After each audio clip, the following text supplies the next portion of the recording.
লাচুং আর লাচেন। চুংথাং, চুংথাং থেকে দুটো ভাগ হয়ে গেল যে রাস্তা, এটা হলো লাচেন চলে গেল। এই যে এই রাস্তাটা লাচেন যাচ্ছে, আর আমরা এই দিক থেকে এসেছি, এটা হলো চুংথাংয়ের মোড়, আর এদিকে যাচ্ছে হলো লাচুং। আমরা এখন লাচুংয়ে যাচ্ছি। ওখানে একটা বোর্ড রয়েছে, এখানে কাটাও 54, ইউমথাম 46, আর লাচুং হলো গিয়ে 22 কিলোমিটার।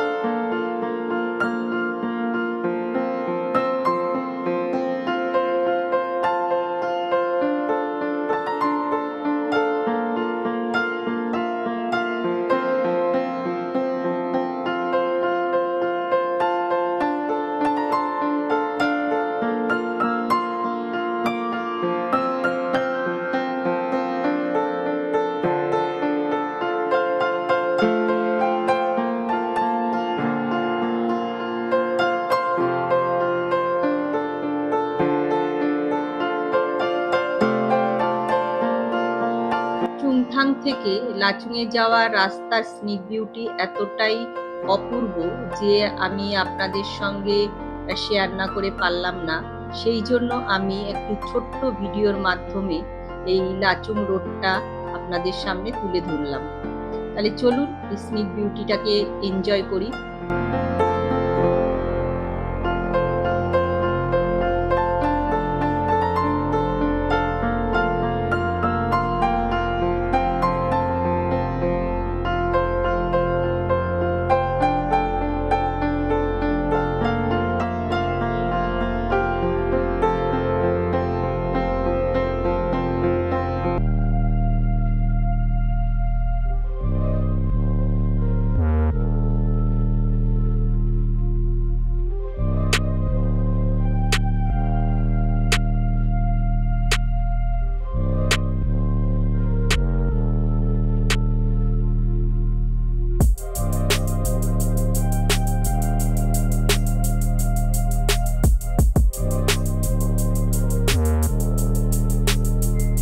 ওয়েলকাম টু লাচুং, গেটটাতে লেখা রয়েছে। এখন আমরা লাচুংয়ে প্রবেশ করছি।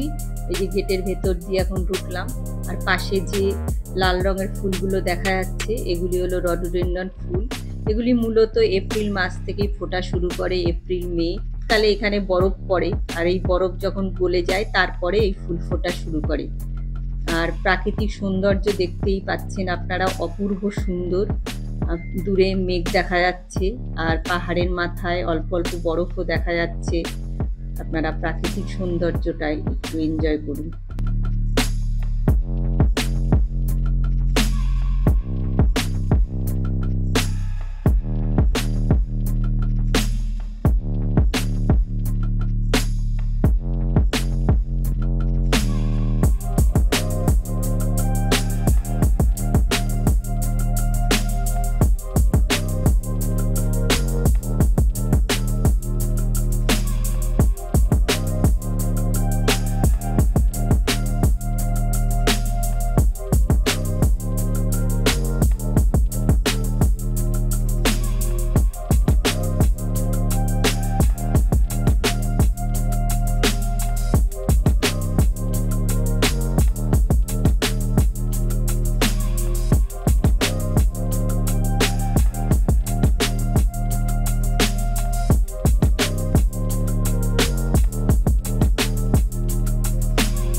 লাচুংয়ে ঢোকার আগে দেখো এখানে অনেকগুলো হোটেল রয়েছে পরপর, বেশ কয়েকটা।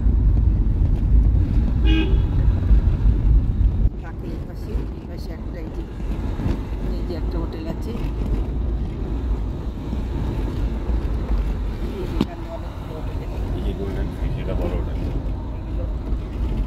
পদ্মা হোমস্টে আছে।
এখন আমি লাচেন থেকে চুংথাং যাওয়ার রোডটা আপনাদেরকে শেয়ার করছি আপনাদের সঙ্গে। গত দুদিন ধরে প্রচুর পরিমাণে বৃষ্টি হয়েছে, আর আমরা যেদিন আসি বা পাহাড়ের মাথায় অল্প বরফ ছিল, কিন্তু এখন পাহাড়ের মাথায় অনেকটাই বরফ জমে গেছে। আর যে রডোডেনড্রন ফুলগুলো ফুটেছে সেগুলি মানে আরও অনেক বড় বড় হয়ে গেছে। যখন গেছিলাম তখন মানে যাওয়ার দিন দেখলাম যে ছোট ছোট মানে ছিল ভালোই, তার কিন্তু বৃষ্টির পরে সেগুলি যেন আরও বেশি পরিমাণে ফোটা শুরু করেছে। আর এতটাই চারিদিকটা এতটাই গ্রিন হয়ে গেছে না, চারিদিকটা মানে এতটাই অপূর্ব লাগছে। এই পাহাড়ের মাথায় দেখুন কী হারে বরফ পড়েছে। এটা না শেয়ার করে আমি আর পারলাম না, যাওয়ারটাও আমি দেখালাম, আসার ভিডিওটাও না দেখিয়ে পারলাম না।